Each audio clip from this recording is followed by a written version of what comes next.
Have you ever loved someone so much you felt like your hearts beat as one? That was me and Sophia, or so I thought. Our story started like a fairy tale. I was a struggling artist, and she was this bright, ambitious lawyer who saw something in me no one else did. She believed in my art, in my dreams. We met at a little coffee shop, one of those rainy Tuesday afternoons where the world outside seems to fade away. I was sketching in my notepad, and she just walked up and said, "That's beautiful."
I finally started making a real living from my art, and Sophia was climbing the ladder at her law firm.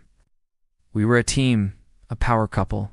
We supported each other's ambitions, celebrated each other's successes, and comforted each other through the small failures. We talked about having kids someday, about growing old together on our front porch, watching the world go by. It was the picture-perfect life, so sure, so absolutely certain that our love was unbreakable. But slowly, almost imperceptibly, things began to change. It started with small things. Sophia started working later and later. Big case, she'd say, looking exhausted. The late-night talks became shorter, then stopped altogether. Our shared dinners were replaced by her grabbing a quick bite at the office. I tried to be supportive. Her career was demanding, I understood that. I'd make her dinner and keep it warm, send her encouraging texts, and try to surprise her with little things to brighten her day.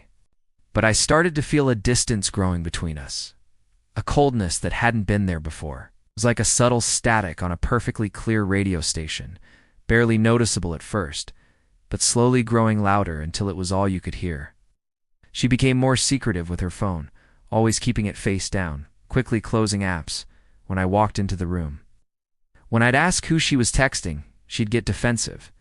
"It's just work, Michael. Don't be so nosy." The easy laughter we once shared felt forced. Our intimacy faded. When I tried to talk to her about it, she'd dismiss my concerns. She'd say I was being paranoid, that I was imagining things, that the stress from work was just getting to her. She was so convincing that I started to doubt myself. Was I being too needy? Was I not understanding the pressure she was under? I loved her so much. I chose to believe her. I silenced that nagging voice in the back of my head, telling myself that every marriage goes through rough patches. We just had to weather the storm. The turning point came on our 5th anniversary. I had planned a special evening. I'd cooked her favorite meal, bought a bottle of the expensive champagne we had at our wedding, and filled the house with candles. I had even painted a new piece for her, a portrait of us on our wedding day, capturing that moment of pure joy. I wanted to remind us of what we had, to reconnect. She was supposed to be home by 7. 7 came and went. Then 8, then 9. I called and texted, but there was no reply. My calls went straight to voicemail. Panic started to set in, but I tried to stay calm. Maybe her phone died. Maybe she was stuck in a meeting. At nearly midnight, she finally walked in. She looked flustered, her hair a little messy. She didn't even notice the candles or the dinner.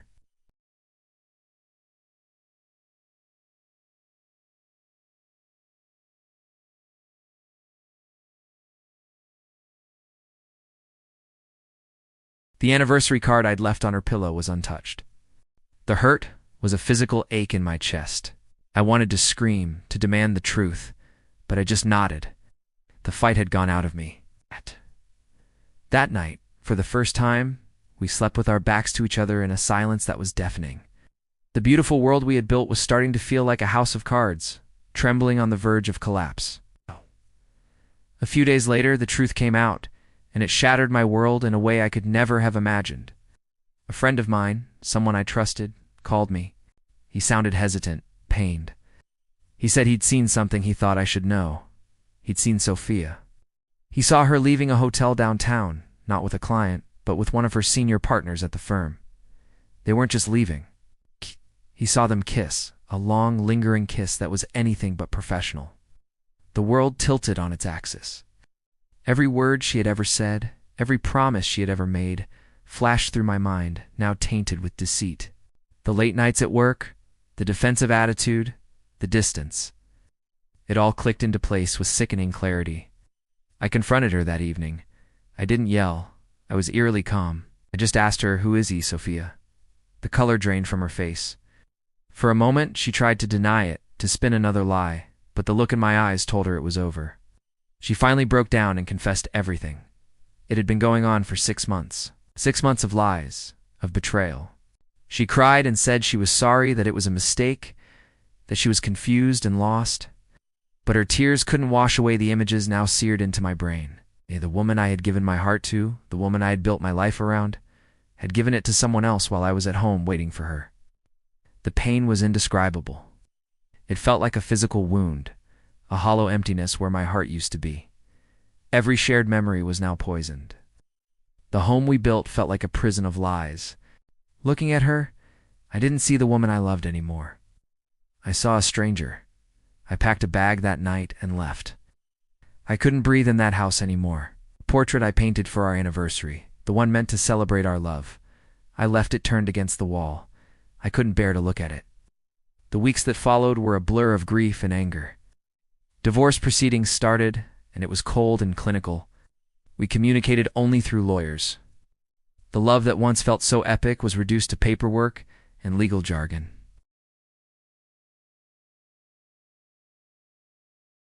My art became darker, more raw, filled with the pain I couldn't put into words.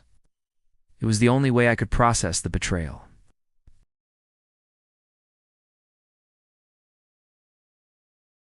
It's been over a year now. The divorce is final. I sold the house and moved into a new studio apartment. Slowly, very slowly, I'm starting to heal. The pain is still there, like a scar that reminds me of the wound, but it doesn't consume me anymore. I've learned that you can give someone your whole heart, but you can't control what they do with it. My art saved me, gave me a voice when I felt silenced by betrayal. And I've reconnected with friends who have shown me what true loyalty looks like. I don't know if I'll ever be able to trust someone so completely again. Sophia broke something in me that I'm not sure can ever be fully repaired, but I'm learning to live with the cracks. I'm learning to be okay on my own. My story with Sophia didn't have the fairy tale ending I dreamed of, but it's not the end of my story. It's a painful chapter, but now it's closed. I'm finally ready to start writing the next one. Thank you for listening. If you've been through something similar, know that you are not alone, and healing is possible. Don't forget to subscribe for more stories. See you next time.